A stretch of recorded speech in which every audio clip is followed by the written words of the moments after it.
Supreme Court has directed the Uttar Pradesh government that you please give us a status report.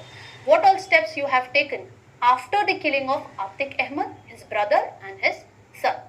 Okay, now in this regard, we first need to understand that what is extrajudicial killings, which are popularly referred as police encounters. This relates to illegal killing of an accused person by the police official even before the courts have delivered the judgment in that particular case. That is the reason that this issue is considered to be against the principle of natural justice, because according to this principle, a person is considered to be innocent till the time he is proven guilty by the courts. And this issue is also considered to be against the rule of law. Why? Because according to Article 21 of the Indian Constitution, the states can take away your right to life only through procedures established by law.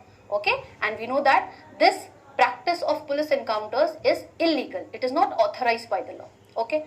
Now in this regard, the second thing that we need to understand is the trend which is emerging in India.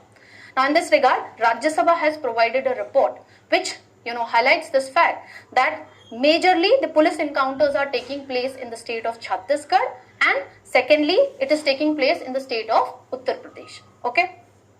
Now the second aspect that we need to understand is why police encounters are on a rise. The first reason is public support which is given to such encounters. Why?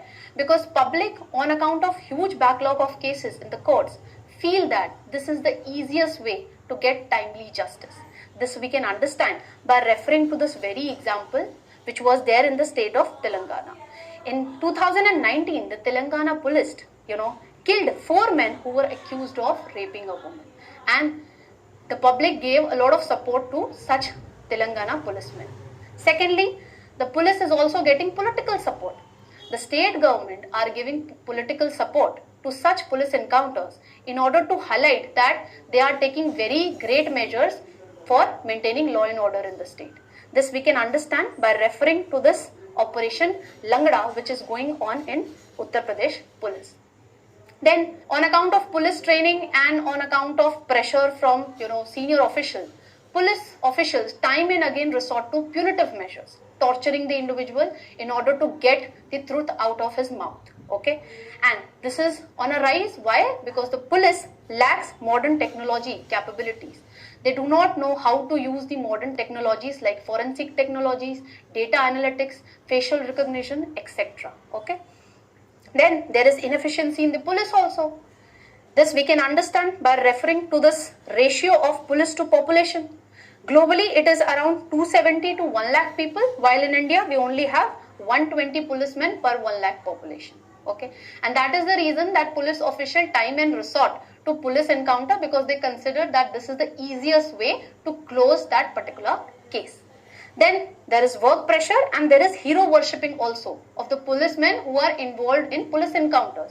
As I told you, public is worshipping such police officials that they have given timely justice to the victim. Okay, and lastly, on account of lack of accountability and transparency. This we can understand by referring to the data which has been given by the National Human Rights Commission in this regard.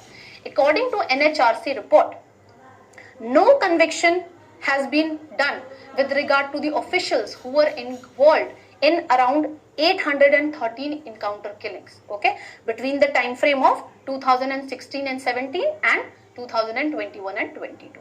So on account of these reasons, the menace of police encounters is on a rise. Now in this regard, the second thing that we need to understand is what are the guidelines which have been given by the Supreme Court and also by the NHRC to regulate this menace of extrajudicial killing. The Supreme Court has given certain guidelines in PUCL versus State of Maharashtra 2014 judgment. The Supreme Court has given 16-point guideline, and through this guideline, the Supreme Court has provided that this standard operating procedure has to be followed by the police official on account of death, on account of police encounters. Okay. So, what is the procedure which the police are supposed to follow? First is they have to record whatever intelligent inputs they are getting in writing, okay, with regard to involvement of a particular individual in grave criminal offences. Second,